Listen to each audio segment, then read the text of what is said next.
নিজের ভ্যালুটা সবাইকে বোঝাতে গেলে কখনো কখনো মৌন থাকতে হয়। মৌন থাকার থেকে বড় অস্ত্র পৃথিবীতে আর কিছু হয় না। কখনো কখনো তোমার কথা কেউ না শুনলে তখনও মৌন থাকতে হয়। মৌন থাকার অস্ত্রটা যে পেয়ে গেছে, যে বুঝে গেছে, সে জেনে গেছে মৌন থাকলে তুমি অনেক কিছু অর্জন করতে পারবে। হতে পারে তোমাকে কেউ গালি দিচ্ছে, তোমাকে কেউ অপমান করছে, তোমার সম্বন্ধে খারাপ কথা বলছে, বাজে বিহেভিয়ার করছে, কিন্তু তুমি সেখানে চারটে যদি বিপরীতে কথা বলো তখন তোমার মধ্যে যে পজিটিভিটি পাওয়ারটা সেটা নষ্ট হয়ে যায়। কিন্তু সেখানে যদি তুমি মৌন থেকে যাও তাহলে তাকে যেভাবে হোক ঈশ্বর শাস্তি দেবে, আর সেটা তুমি নিজে পক্ষণেও অনুভব করবে। Hello everyone, this is IB, welcome back to my channel ইসাস ডায়েরিজের একটা নতুন সকালে তোমাদের সকলকে ওয়ার্ম ওয়েলকাম জানাই। গলাটা আমার একটু ধরে গেছে, সেই জন্য সরি। সকাল সকাল বসেছি একটু শাক বাছতে। আজকে শাক রান্না করব।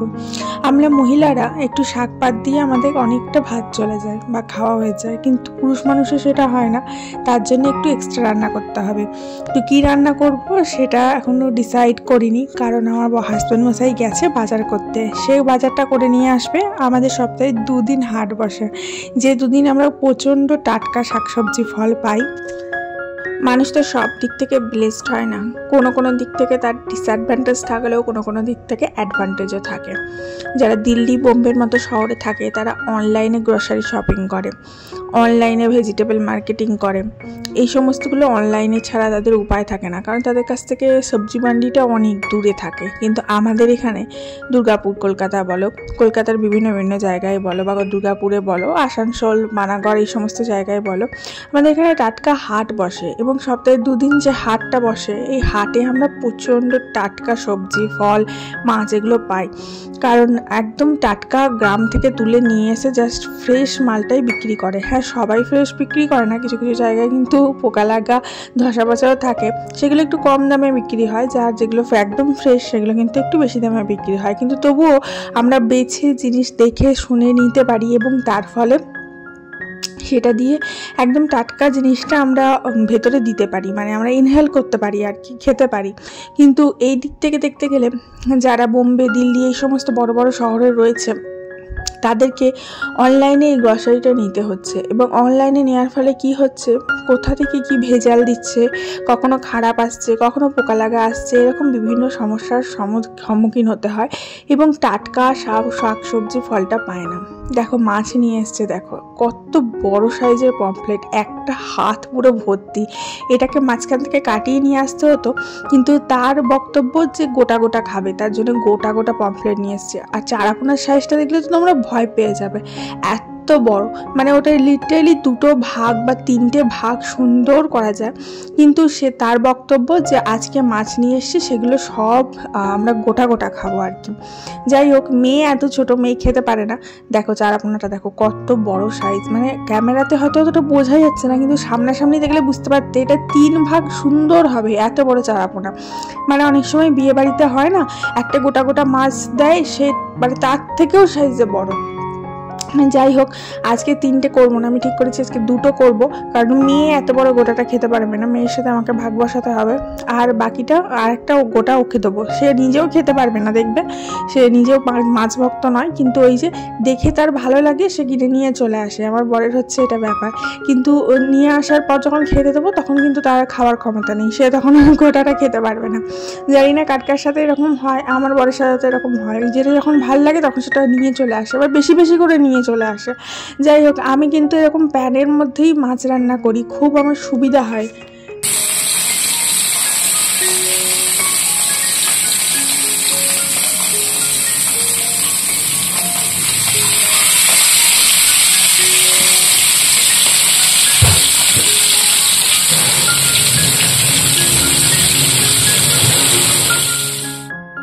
যাক, মাছটা ভাজতে বসিয়ে দিয়ে এলাম। এরপরে বাকি কী সব জিনিসপত্র এনেছে সেগুলো দেখিয়ে আজরাই, কারণ যেদিনই হাটবার হয় না সেদিনে 2-1টা জিনিস বেশি রান্না হবে এবং এগুলো গোছাতে বেড়াতে বেশ অনেকটা সময় লেগে যায়। আগের দিন বেগুনগুলো নিয়ে এসেছিলো, খুব ভালো ছিল, কিন্তু একটু পোকা লাগা ছিল। তো সেই লোকটাকে গিয়ে বলায় সে আবার নতুন বলেছে এইগুলো নিয়ে যান, একটু কম দামে দিচ্ছি, খুব ফ্রেশ। তো এগুলো নিয়ে এসছে, জানি না কাটলে বোঝা যাবে। আজকে আর আমি কেটে কিছু করতে যাবো না।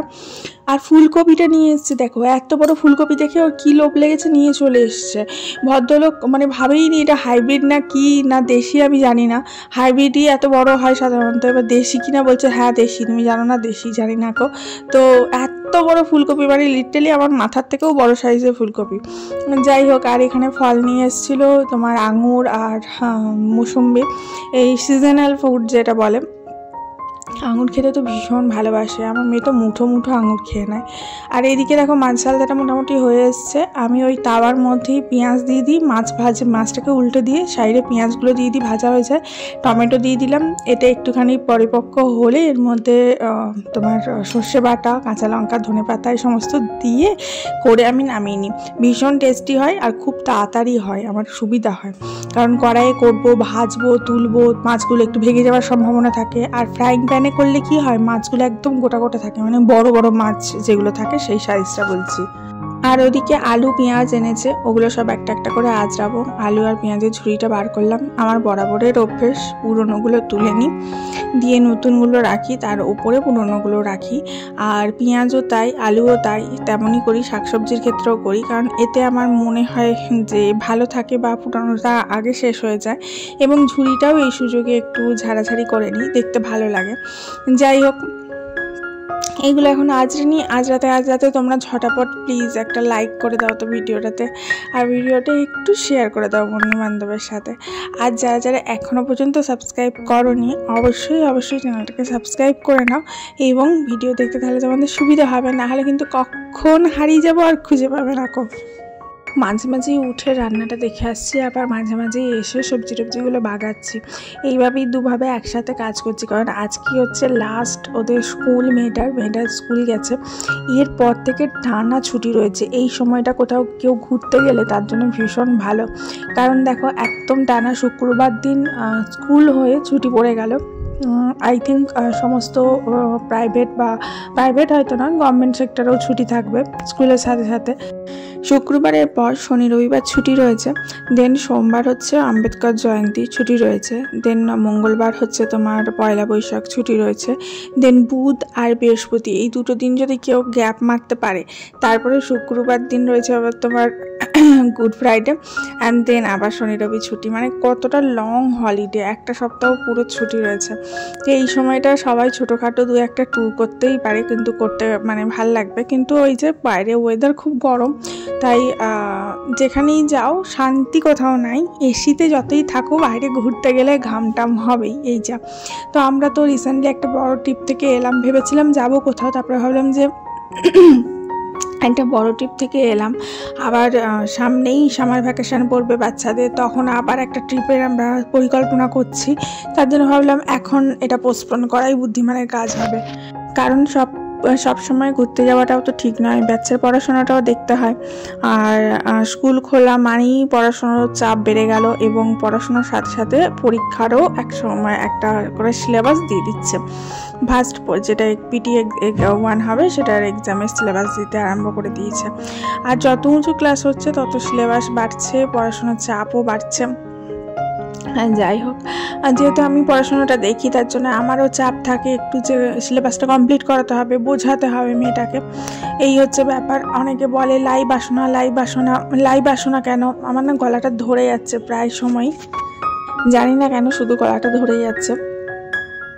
যাই হোক, তো এইটাই একটা মেন রিজন যার জন্য আমি লাইভটা বন্ধ করেছি, সন্ধ্যাবেলা লাইভ আসাটা। কারণ লাইভ আসার যে সময়টা আমি নির্ধারণ করেছিলাম 8টা থেকে, আমি সেই সময়টা পুরো দস্তুর মেয়েটাকে পড়াই। যখন মেয়েটাকে একটা টিউটার দিয়ে দেবো, বা যখন মেয়েটা আমার কাছে পড়তে চাইবে না, টিউটার দিতে বাধ্য হব, তখন আমি আবার লাইভ টাইপ করবার সময় পাবো। তখন আবার আমার কাজ থাকবে না, আবার বসে বসে লাইভ করব, গল্প করবো, যাবো।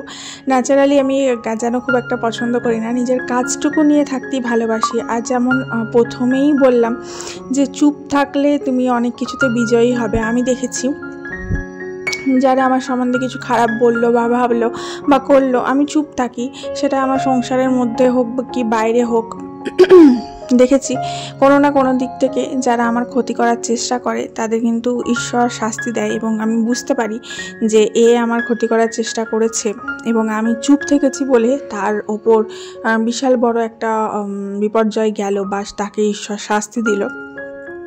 তার জন্য বলছি যে শাস্তি দেওয়ার ব্যাপারটা তুমি ঈশ্বরের হাতে ছেড়ে দাও, তুমি চুপ থাকো, সহ্য করে দাও এবং দাঁত চেপে সহ্য করে নাও এবং একটু সময়ের অপেক্ষা করো। সময় অনুযায়ী ঈশ্বর ঠিক তোমাকে যে কষ্ট দেবে বা তোমার যারা ক্ষতি করবে তাকে ঠিক শাস্তি দেবে। যাই হোক, এগুলো সবই নেতিবাচক কথা, জানি রিয়েল লাইফে এগুলো মানতে খুবই কষ্টকর এবং এগুলো ফলো করাও খুবই কষ্টকর, কিন্তু যদি একটু কষ্ট করে ফলো করতে পারো তাহলে তুমি গেনারই হবে, লুজার কিন্তু কখনোই হবে না। সমস্ত কাজ আমার পরিপাটি করে করা অভ্যেস এবং তার ফলে আমাকে একটু খাটতেও হয় বেশি। এই যে জামা কাপড়গুলো এগুলো পাট করে না গুছিয়ে যদি নর্মালি গুছিয়ে রেখে দিতাম তাহলে হয়তো খাটনি কম হতো, কিন্তু এই যে জামা কাপড়গুলো আমাকে পাট করে গোছাতে হবে, আয়রনটা পাট করে করতে হবে, প্রত্যেকটা একটা করে কাজ, সেই কাজগুলো আমাকে উদ্ধার করতে হবে এবং সেই কাজগুলো আমি পাট করে করার বা ভালোভাবে করার চেষ্টা করি, এটাই যা তফাৎ। এই জন্যে আমার একটু সময় বেশি লাগে এবং কাজের প্রতি কাজ করতে করতে সময়টাও কখন পেরিয়ে যায় এবং তার জন্য আমি সবসময় বলি নিজের কাজটুকু নিয়ে থাকতেই আমি ভালোবাসি এবং সবাই যদি নিজের কাজটা নিয়ে থাকে, অন্যের দিকে আঙুল না তোলা বা অন্যের দিকে বিচার না করা বা অন্যকে ফলো না করা, তাহলে কিন্তু সে নিজে ভালো থাকবে, যেটা আমি করি সচরাচর। যাই হোক, সাউথ ইন্ডিয়া ঘুরতে গেছিলাম এবং তার ফলে রঙটা ভীষণ কালো হয়ে গেছে। ওখানে এত রোদ্দুর, এত গরম, রোদের এত তাপ যে তোমার স্কিনকে পুড়িয়ে দেবে এবং ওই জন্যই হয়তো কোথাও না কোথাও গিয়ে দেখতে পাবে যে সাউথ ইন্ডিয়ার ম্যাক্সিমাম ছেলে থেকে মেয়ে সবাই একটু রঙটা দাবা, খুব কম জনেরই রঙ খুব উজ্জ্বল হয়। আর যারা হিরোইন, আমার মনে হয় যারা হিরোইন খুব ফর্সা সাউথ ইন্ডিয়ার, তারা আমার মনে হয় কোথাও না কোথাও খুব ভালো বাড়ির মেয়ে, খুব বড় বাড়ির মেয়ে, যারা অত রোদ্দুরে বেরোয় না, তার জন্যই তাদের রঙটা এত ফর্সা। আদারওয়াইজ তুমি যত অ্যাক্টার আছে দেখবে, ছেলে দেখবে, ভালো বাড়ির হোক কি না হোক, তাদের সবার রঙ কিন্তু দাবা, রোদে বেরোনোর ফলে রোদের তেজটা ওখানে খুব বেশি। তো আজকে আমি কি করেছি, একটু অ্যালোভেরা তুলে নিয়ে এসেছি, নিয়ে অ্যালোভেরাটা একটু স্কিনের মধ্যে লাগিয়ে নিচ্ছি। দেখছো আমার মুখটা কত কালো হয়ে গেছে, দেখতে পাচ্ছ? আর আমার শরীরও খুব একটা ভালো ছিল না, তার জন্য একটু স্কিন চর্চাও মানে রূপচর্চাও করা হয়ে ওঠেনি। যদি এসে একটু কাঁচা হলুদ দিয়ে রূপচর্চা করতাম তাহলে হয়তো রঙটা ফিরে যেত।